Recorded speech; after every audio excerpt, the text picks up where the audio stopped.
Hello' viewers, আজি মই এটা ইণ্টাৰেষ্টিং ভিডিঅ' লৈ আহিছোঁ। ভিডিঅ'টো হৈছে শুৱাৰ পাটিৰ পৰা উঠি আমাৰ চোতালত এটা চৰাই পৰি থকা দেখিলোঁ। চৰাইটোৰ কাষলৈ গৈ দেখিলোঁ কিবা কষ্ট পাইছে নেকি সি। তাক বুটলি আনি দেখিলোঁ তাৰ ডেউকাকেইখনত কিবা কষ্ট পাইছে, গতিকে অলপ গৰম পানী লগাই কিনে তাক ঠিক কৰিলোঁ। অলপ গৰম পানীৰ সেক দি তাক ঠিক কৰিলোঁ। তাৰপিছত বোলো ইয়াৰ ওপৰতে এটা ভিডিঅ' বনাওঁ।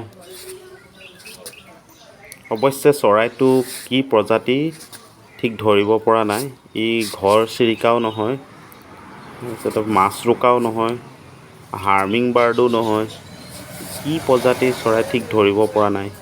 কিন্তু বৰ্তমানলৈকে কষ্ট পাইছে যদিও জীৱিত অৱস্থাতে আছে। গতিকে চৰাইটোক পানী আনিও খোৱালোঁ। কিবা কিবি চাউল তাউল দিলেও নাখায় অৱশ্যে।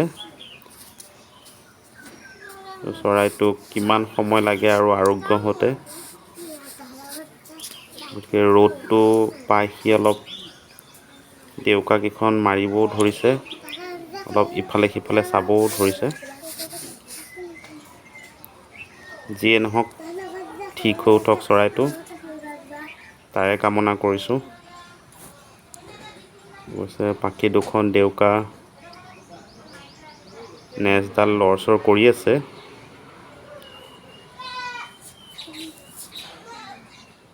ভাল হৈ চৰাইটো উৰা মাৰিলে ভাল লাগিব আৰু।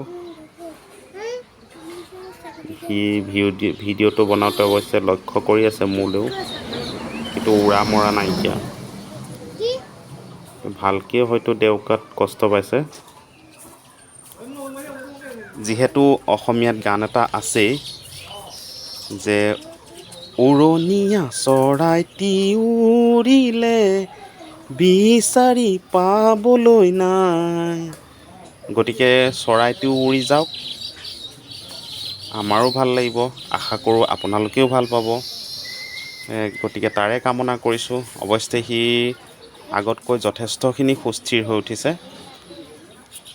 অৱশ্যে চৰাইটোৱে মাটিত থাকিও ভাল নাপায়, যিহেতু ইও গছৰ ডালে পাতে বাঁহে পৰ্বতে পাহাৰে যিহেতু উৰি ফুৰা এটা প্ৰজাতি, গতিকে সিও মাটিত থাকি ভাল পোৱা নাই।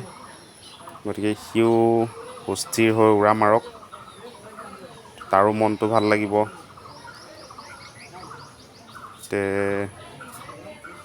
আমাৰো মনটো ভাল লাগিব।